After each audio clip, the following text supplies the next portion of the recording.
Bueno, muy buenas tardes. Hoy con sesión doble. Y una sesión doble que concluye con una segunda película de mucho interés. Así que, y es lo que conviene tener, porque si no, no se puede hacer un viernes por la tarde, cuando ya estamos todos en absoluta bajada. Así que hay que programar algo que realmente genere el interés colectivo. Y para ese interés colectivo buscamos algo que realmente pudiera causar mucha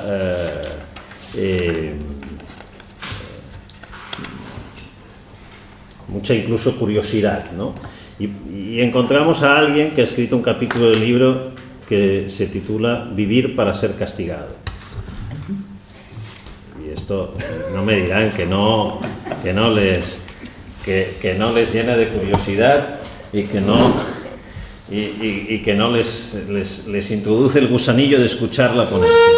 Bueno, pues más allá de vivir para ser castigado, Gustavo Beade es profesor en la Universidad de Buenos Aires y alguien que está haciendo filosofía del derecho, en este caso filosofía del derecho penal, con una perspectiva que desde este grupo de la Universidad de Girona evidentemente compartimos totalmente y nos crea muchísimo interés.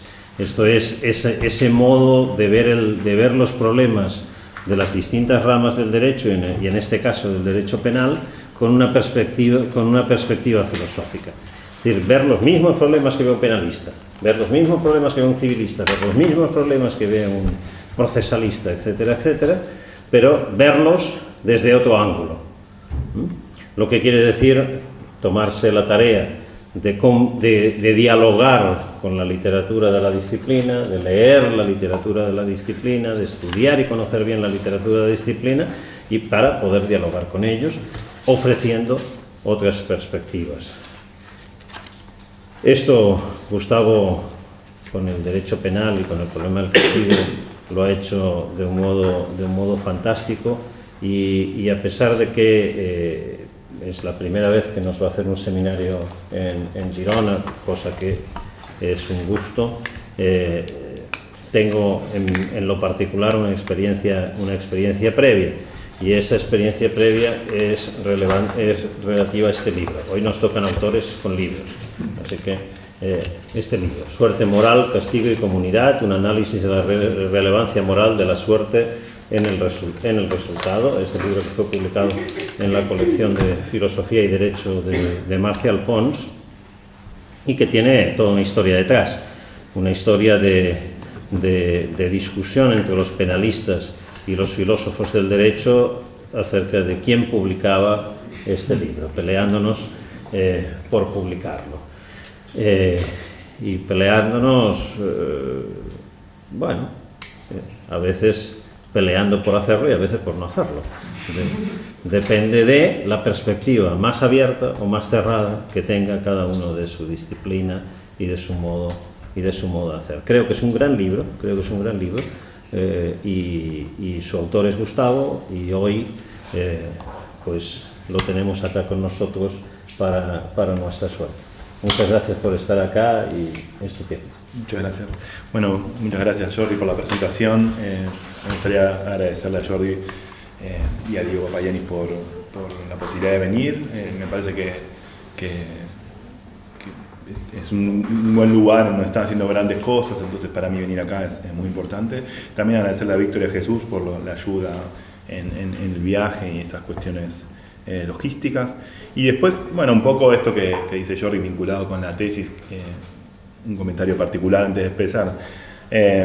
Yo había empezado a trabajar el problema de la suerte y había tenido una mala experiencia en un seminario y venía con pocas ganas de seguir trabajando este tema porque es un tema poco tradicional. Entonces, cuando empecé a ver que era un tema que tenía como ciertas reservas en algunos ámbitos académicos, pensé que era una opción que debería considerarse, cambiar de tema.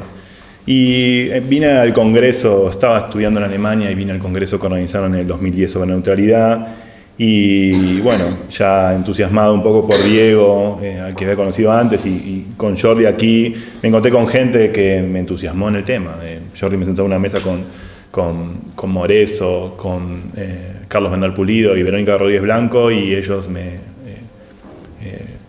animaron a seguir con el tema. Y eso fue lo que hice, me animé a seguir con el tema, pese a lo que podía llegar a resultar después en Argentina, y bueno, y ese ánimo que recibí aquí fue lo que derivó en este libro. Entonces, para mí es de verdad muy importante poder venir aquí y poder, con este libro y con todo este proceso en el medio, tratar de contarles algo nuevo, que intenta escapar un poco de la tesis.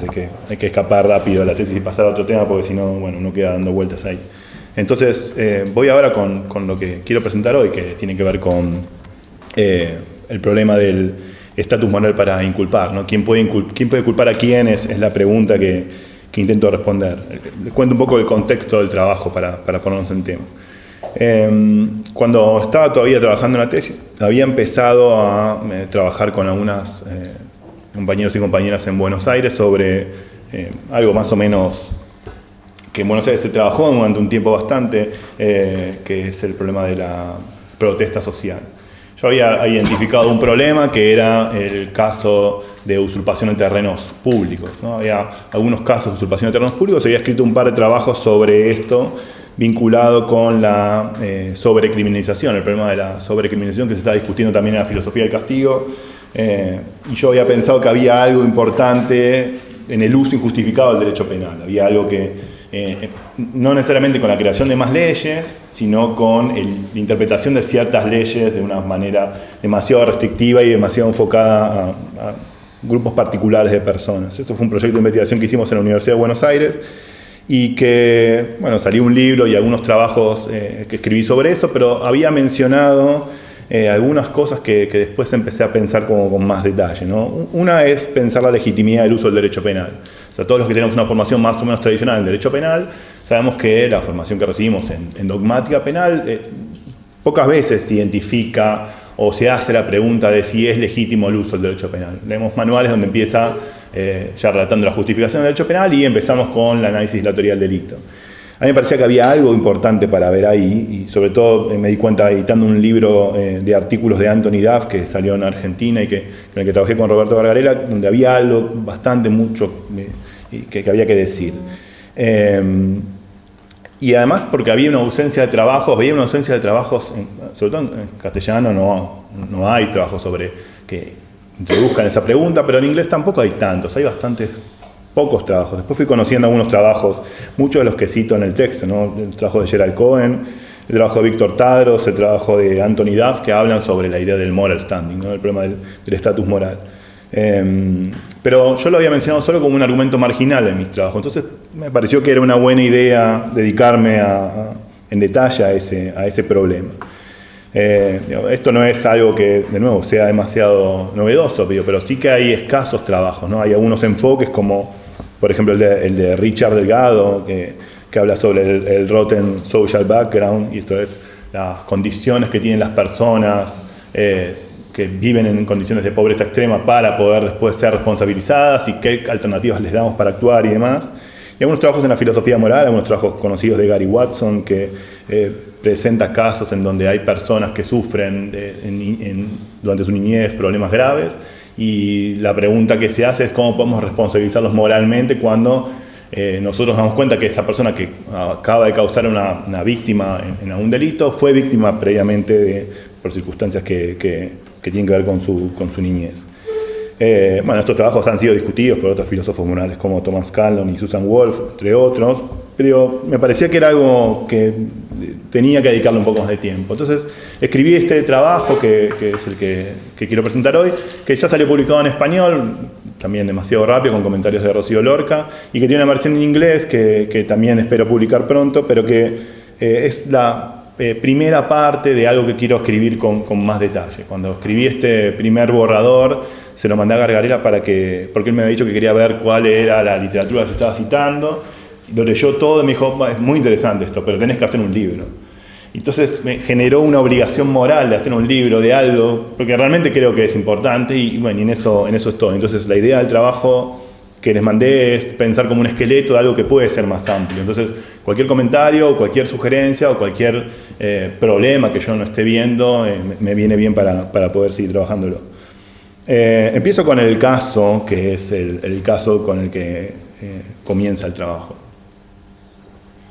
Pensemos en una situación en donde un grupo de personas que viven una situación de pobreza estructural, es decir, grupos de personas que no están en la situación en la que se encuentran por su propia decisión, no es que gastaron su dinero en el casino, sino que decisiones de otros los llevaron a esta situación, y no solamente a ellos, sino probablemente a personas que antepasados, a sus familiares anteriores, o sea, son varias generaciones las que viven en esa situación y que tienen que, en muchos casos, resolver su propia situación con ayuda del Estado, que ellos mismos no pueden salir de esa situación en la que están.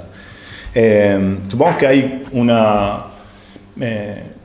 posibilidad de crear viviendas, una promesa política de crear viviendas que no se cumple, y estas personas lo que hacen es decidir usurpar un terreno público abandonado para poder satisfacer esa necesidad incumplida por el Estado. Entonces, si no puede pensar esto como algo que ellos suponen que está justificado moralmente, como algo que creen que es correcto, que tienen que hacer para no seguir viviendo en la calle, por ejemplo, bueno, tenemos que empezar a ver de qué manera podríamos tratar estos casos. Esto es un caso, yo creo que es un caso que podríamos pensar en otros casos, por ahí en el debate podríamos ampliar y por ahí si se le ocurre algunas otras alternativas. Pienso por ahí quizá en la violencia de género, que podría ser una alternativa, pero podemos verlo más al final. Yo identifico dos tipos de respuestas a estas situaciones. La primera es la respuesta que es lo que ocurre o lo que yo veía que ocurría en los tribunales, ¿no? Digo, el trabajo en esta parte está más asociado a cómo los jueces resuelven estos casos. La segunda parte está más asociada a una respuesta teórica o vinculada con el moral standing. Pero la primera parte, que es lo que quizá en el trabajo está desarrollado con menor intensidad, acá me parece que podría presentarlo con un poco más de detalle. Entonces, las respuestas prácticas o legalistas, llamaría yo, bueno, son obvias, ¿no? Prácticamente en cualquier lugar del mundo usurpar un terreno es un delito. Entonces, lo que sigue de la usurpación de un terreno es la criminalización de la conducta, el desalojo y el inicio de un proceso penal. Entonces, claramente eso es un delito, los jueces y los fiscales creen que no hay nada más que mirar aquí, se ha cometido un delito. Y bueno, ellos creen que no hace falta hacerse ninguna otra pregunta para resolver este caso. Claramente está configurado el tipo penal y lo que hay que hacer es avanzar con el proceso penal.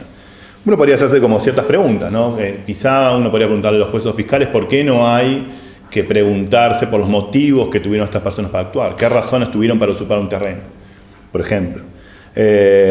También podrían preguntarse cuáles son las circunstancias del caso, quiénes son estas personas que están usurpando y por qué hacen lo que hacen. Bueno, eso podría ser una forma de, digamos, exigir a los jueces razones de lo que están haciendo.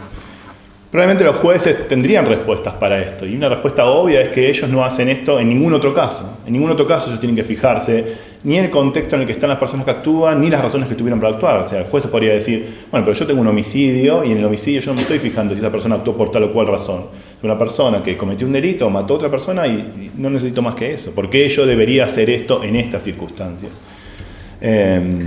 Bueno, un primer problema es que si uno identifica que detrás de la comisión de este delito, previo a la comisión de este delito de usurpación, hay un incumplimiento en la satisfacción de un derecho fundamental o un derecho social como el derecho a la vivienda, bueno, ahí tendrían algo más para pensar y algo más para intentar responder. Pero también hay alternativas que uno puede tomar en cuenta en estos casos que son también bastante fáciles de advertir. Bueno, uno podría decir, bueno, pero estas personas actúan en estado de necesidad o podríamos argumentar que también podría haber alguna causa de justificación prevista para estos casos. Bueno, creo que puede ser una opción y uno podría pensar que, Laura me había sugerido una vez pensarlo como una excusa y no como una justificación, que lo que haría es, de alguna forma, castigar menos esta conducta. Pero si uno piensa en la idea del estado de necesidad, y esto es que lo que uno hace es afectar un bien de menor valor para poder proteger uno de mayor valor, en este caso sería la vida de las personas que están en peligro, y ese sería como el estándar tradicional del estado de necesidad, bueno, en este caso no se cumpliría, porque en definitiva la usurpación lo que consigue no es una vivienda que es lo que necesita la persona que usurpa, sino que lo que necesita es una vivienda, y lo que tiene es un terreno, no tiene el peligro al que está sometido, el riesgo que tiene de estar viviendo a la intemperie, no se soluciona. Entonces, bajo ese estándar, la idea del estado de necesidad no nos serviría para poder resolver este caso. Y por otro lado, mi argumento será que estas personas no cometieron ningún delito. Entonces, ir por esa alternativa, que en definitiva lo que implica es reconocer que hay un delito, pero está justificado, no es algo que yo querría defender. Mi punto sería intentar defender que estas personas no cometieron un delito. Entonces, vuelvo a lo que dirían los jueces. Los jueces podrían pensar que ellos tomaron una decisión correcta. ¿Por qué? Bueno, en parte porque creen que de esta manera pueden lograr algún tipo de disuasión indirecta. Esto es, no necesariamente estos procesos terminan con las personas encarceladas. Puede ser que solamente la amenaza al derecho penal, la posibilidad de que estén dentro de un proceso penal, disuada a otros posibles usurpantes de realizar conductas similares. Entonces, desde ese punto de vista, ellos podrían decir que esa amenaza es algo que deberían poder sostener, en parte para evitar cierto tipo de caos que no sería deseable. Otra posibilidad es que estos funcionarios actúen bajo la idea de que no necesariamente estas personas que usurpan tienen garantizado ese derecho. Uno puede pensarlo como en términos de derechos morales o incluso en términos de derechos constitucionales. En Argentina el derecho a la vivienda es un derecho constitucional. ¿Por qué? Bueno, porque son, no sé, algunos podrían pensar que son extranjeros, que son enemigos, que vienen a sacarnos lo que es nuestro, y entonces de este lugar no hay razones para ponernos a pensar en tantas circunstancias de casos como estos. Entonces está bien que resuene de esa forma. Pero por otro lado también creo, y es lo que más me preocupa de esta parte, es qué piensan los jueces de sí mismos, cuál es la función que ellos creen que tienen cuando actúan. Y ellos creen que lo que hacen es lo que tienen que hacer, es aplicar la ley. Tengo un delito, aplico la ley. O sea, ellos creen que podrían decir, no, nosotros no somos sociólogos, no tenemos obligación de poder interpretar por qué hacen lo que hacen estas personas, en qué situación se encuentran, no estamos obligados a hacer análisis más profundos, eso lo dejamos para otro tipo de investigaciones si quieren, pero no es algo que nosotros deberíamos hacer, y eso es suficiente. De hecho, creo que también es algo que algunas veces me dijeron jueces presentando estos trabajos, bueno, yo no tengo que hacer más que lo que hago, no puedo, aunque quiero no puedo. Entonces, eso podría ser un tipo de problemas. El otro tipo de problemas tiene que ver con lo que me preocupaba al principio y que me parece que tendría que retomarlo, y es la idea de la sobrecriminalización de la desigualdad. Esto es, ¿cómo nosotros podemos pensar la idea de la sobrecriminalización? Esto es, criminalizar más de lo que es necesario, castigar más y más fuerte a determinadas personas, en parte a partir de la idea de cómo interpretamos las normas que tenemos. Entonces, uno puede pensar que la interpretación jurídica de, no sé, por ejemplo, el delito de usurpación, puede ser algo que podría darnos a nosotros la llave para discutir con los jueces y fiscales que creen que eso es un delito. ¿Por qué? Bueno, en general, al menos en muchos casos, y es tradicionalmente lo que se utiliza, el método que se utiliza en Argentina de interpretación es la idea de que lo que dice la norma es lo que tiene que ver con la voluntad del legislador. Entonces yo tengo que ver cuál era la voluntad del legislador en ese momento, y la justificación que dan muchas veces en sus sentencias los jueces es, bueno, porque así lo previó el legislador y yo no puedo modificar nada. La forma de interpretar es el originalismo, es, bueno, pienso o veo lo que interpretó el legislador y eso es todo lo que yo tengo que decir de la interpretación. En casos como estos, eso es un problema, porque la idea de la usurpación en el Código Penal, por lo menos en el Código Penal argentino, tiende a proteger la propiedad privada y no la propiedad pública. Y sobre todo en estos casos, donde la propiedad pública era una propiedad abandonada. Entonces, esta forma de interpretar no nos ayuda a nosotros para ver el problema del modo en que los jueces lo quieren ver. Por todo también tendrían que ver la forma de resolver el problema de cómo solucionar el hecho de que estas personas podrían estar reclamando un derecho social constitucional que es superior a la comisión de un delito y además es previo. Entonces tendría que poder interpretar, bueno, qué creen ellos sobre los derechos sociales, qué ideas tienen. Ellos podrían decir, los derechos sociales no son derechos que uno puede reclamar, ¿no?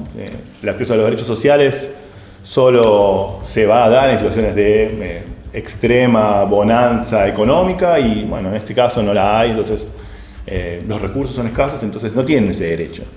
Bueno, pero tenían que poder argumentarlo también para poder sostener que en ese caso no hay un derecho.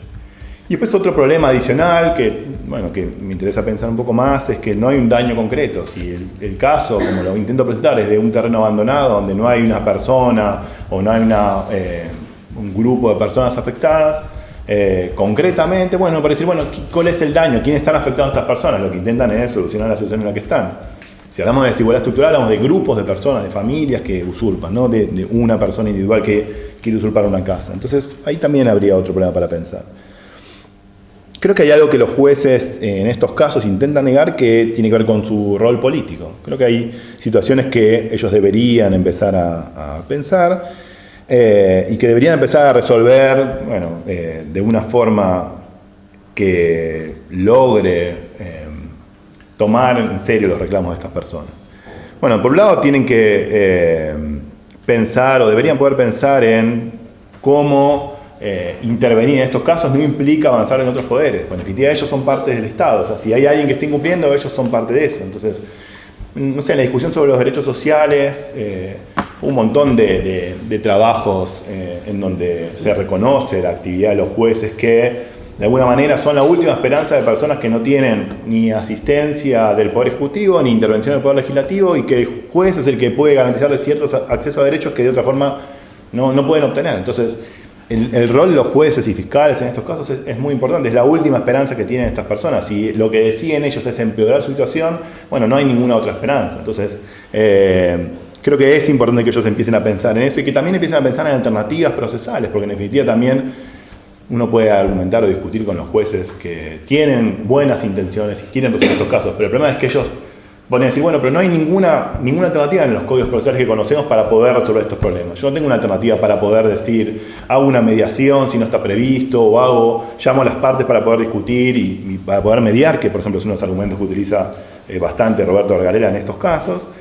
Yo creo que no necesariamente eso es un problema, sino que es la posibilidad de darse cuenta que por ahí el problema no tiene que ver con el derecho penal, sino tiene que ver con otro tipo de áreas del derecho y podrían derivar el conflicto hacia otras áreas. Pero por otro lado, y lo más importante es poder diferenciar que antes que un delito hay un reclamo por un derecho social. Entonces creo que eso lograría poder sacarlos de ese casco que no les impide ver más que la comisión de un delito. Y por otro lado también es importante darse cuenta que lo que hacen es, ignorando esta situación, lo que hacen es ampliando las brechas de desigualdad que existe en las comunidades que conocemos, sobre todo en Latinoamérica, y además que evita tratar a los ciudadanos con igual consideración y respeto. O sea, esta sería como la primera parte del trabajo que tiene que ver más con cuestiones jurídicas, cuestiones de interpretación y cuestiones de qué idea nosotros tenemos o deberíamos tener de lo que hacen los jueces y fiscales penales. La segunda parte es la parte más teórica, que tiene que ver bastante más con el resto del trabajo que les pasé y que tiene que ver con una forma de justificar el uso del derecho penal en estos casos. A eso lo llamo la idea del castigo inclusivo. ¿Cómo se construye esta idea? Bueno, se construye a partir de la idea de comunidad, ¿no? Tenemos una idea de comunidad que puede ser vaga, puede ser débil en algunos casos, pero a mí me parece una idea muy atractiva y que tiene potencial, y que se construye a partir de ciertos intereses y ciertos valores que nosotros defendemos y que respetamos como un grupo, y que funciona a distintos niveles. Uno puede pensar en comunidades más chicas, una comunidad académica como esta, en comunidades que nosotros formamos con nuestros amigos, y quizá uno tiene más problemas en pensarlo en términos más amplios, en términos de países, en términos de provincias, quizá, pero digo, con esos dos principios uno podría identificar cualquier tipo de comunidad y no me parece que sea algo tan complejo para defender. Lo que intentan defender estos teóricos que sostienen esta idea de castigo inclusivo es, por un lado, que la idea de la inculpación y la idea del castigo es algo que están presentes en las comunidades en las que vivimos. Todo el tiempo estamos respondiendo de esta forma a cosas que nos suceden. Estamos acostumbrados a echarle la culpa a alguien porque, no sé, hoy por ejemplo me indicaron 2 veces mal la parada del bus. Bueno, podría haberse echado la culpa de haberme perdido si me hubiera indicado mal.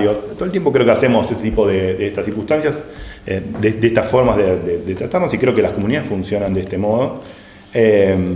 Y en ese sentido yo estoy de acuerdo con esta manera de identificar el uso de la inculpación, pero el problema es que los teóricos que defienden la idea de castigo inclusivo dicen que estos casos hay que castigarlos, porque si nosotros no los castigamos, lo que hacemos es, en definitiva, no tratarlos como miembros de la comunidad. Cualquier otro miembro de la comunidad, cuando comete una falta, cuando no cumple con alguna regla que nosotros decidimos que vamos a respetar, lo tenemos que castigar. Y en este caso, ellos dicen, bueno, en este caso es igual, no cumple con una regla que debemos respetar, bueno, hay que castigarlo.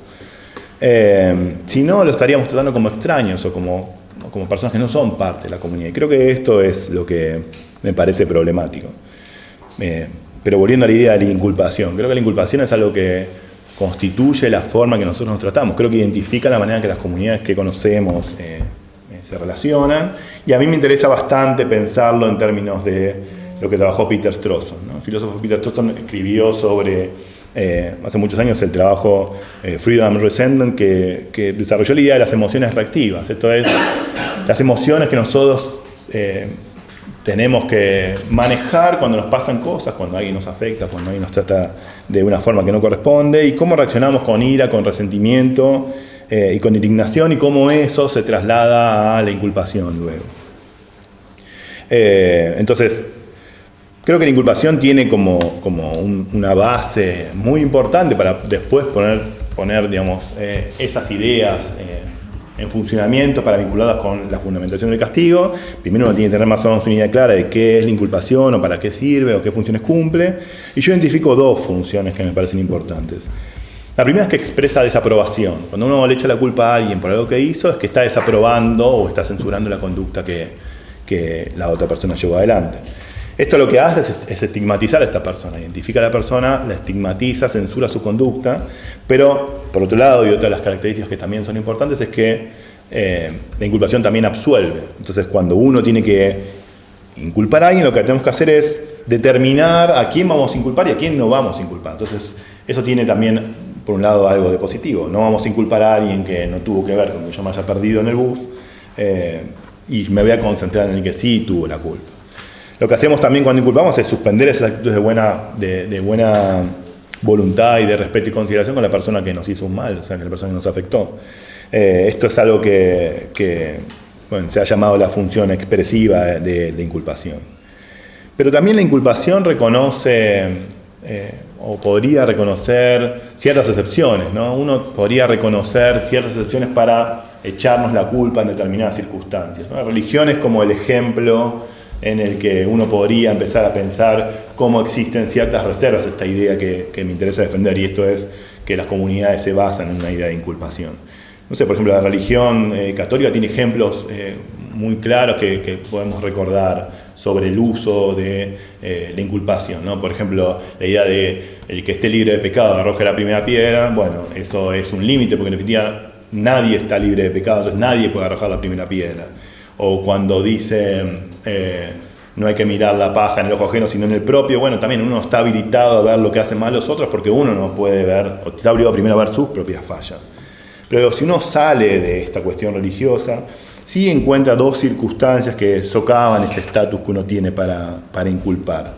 Pero ¿qué cosa uno debe tomar en cuenta sobre esta idea del estatus para inculpar? Bueno, primero que las comunidades funcionan a partir de las relaciones entre las personas. Entonces, siempre tiene que haber una relación entre el que inculpa y el que es inculpado. Es muy difícil que uno pudiera asumir la idea de que un extraño pueda presentarse dentro de un grupo y poder decir algo sobre las discusiones que están teniendo.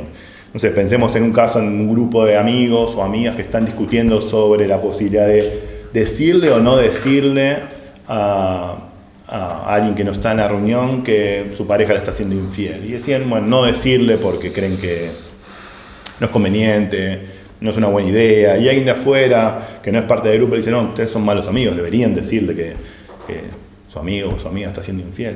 Ellos podrían rechazar esa intromisión y dicen, bueno, pero vos quién sos para venir y meterte en esta discusión. O sea, no. Y eso creo que también es algo que digamos, tiene que ver con la forma en la que nos tratamos y la idea de comunidad como forma de relacionarnos. Pero volviendo a la idea de cuáles serían las dos formas que, bueno, están identificadas en la literatura, pero creo que se mantienen, o al menos creo que se mantienen incluso también en estos casos, para socavar la idea de la inculpación. Bueno, básicamente hay dos. La primera es el argumento de la hipocresía, o el argumento de, bueno, tú también, ¿no? O sea, uno puede rechazar la inculpación de un amigo deshonesto cuando uno ha sido deshonesto previamente con su amigo. O sea, tú también hiciste lo mismo conmigo, entonces ahora no puedes venir a obligarme a que yo haga esto que vos querés que haga. No sé, por ejemplo, si yo olvidara los cumpleaños de mis amigos todos los años, yo después no podría reclamarle a mis amigos, no me llamaron para mi cumpleaños. Bueno, pero vos nunca me llamás para mi cumpleaños, entonces yo por qué te tengo que llamar. No, tiene que haber igual cierta reciprocidad entre el incumplimiento y lo que uno debería reclamar. El segundo argumento es el argumento de la complicidad, ¿no? Y esto tiene que ver con cuando el que me inculpa en parte o causó o me llevó a la situación en la que yo estoy, que me obligó a hacer lo que hice. Entonces, alguien genera unas condiciones que me obligan a mí a llevar a cometer cierta falta moral que, bueno, que luego quiere responsabilizarme. Bueno, creo que uno podría también en esos casos decir, bueno, pero vos me pusiste en este lugar, ahora yo no puedo actuar de una manera diferente a la que vos querés que actúe. Entonces, no podrías inculparme o culparme por esto que estoy haciendo. Entonces, creo que, digamos, esta forma de construir la idea del estatus moral, bueno, a mí me llevó a pensar en vincularlo con el caso con el que empecé la presentación. Y esto es la pregunta que me interesa responder sobre el final, es si existe o si hay un estatus moral para inculpar a los usurpantes. Bueno, mi respuesta obvia es que no, pero bueno, los argumentos son con los que estoy trabajando y que pueden ser difíciles de sostener así, sin demasiados argumentos extra, ¿no?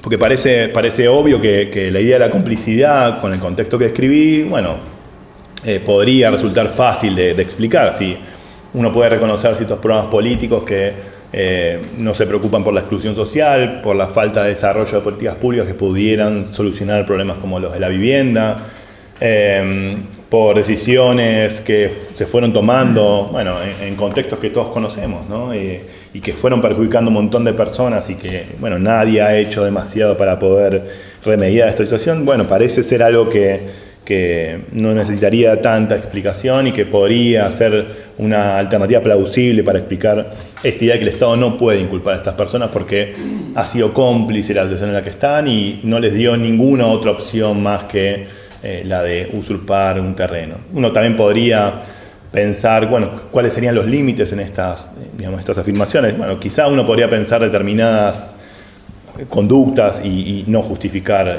cualquier conducta que cometa alguien que vive en una situación de desventaja social. Y también podemos discutir eso después. Pero quizá uno tiene más problemas para pensar la idea de la hipocresía, porque parece que las obligaciones que hay en juego no son iguales.